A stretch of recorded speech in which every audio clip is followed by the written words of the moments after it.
మన ప్రభువును రక్షకుడైన యేసుక్రీస్తు నామంలో మీ అందరికీ శుభములు. మేము సిలువ వేయబడిన క్రీస్తును ప్రకటించుచున్నాము. ప్రపంచ వ్యాప్తంగా సుమారు 2.4 బిలియన్ల మంది క్రైస్తవులుగా గుర్తించబడ్డారు.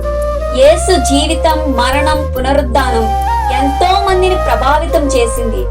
నేడు ప్రపంచ వ్యాప్తంగా ఉపయోగించే క్యాలెండర్ BC AD లేదా BCE CE ఆయన పుట్టిన తేదీపై ఆధారపడి ఉంది. ఇది చరిత్రలో ఆయన కేంద్ర స్థానానికి నిదర్శనం. ఆయన సమస్త మానవాళి పరిహారాన్ని చెల్లించాడు. ఆయన యందు విశ్వాసం ఉంచిన వారు మాత్రమే నరకము నుండి తప్పించబడతారని బైబిల్ గ్రంథం చెబుతుంది. కాబట్టి ఆయనను మేము ప్రకటించుచున్నాము.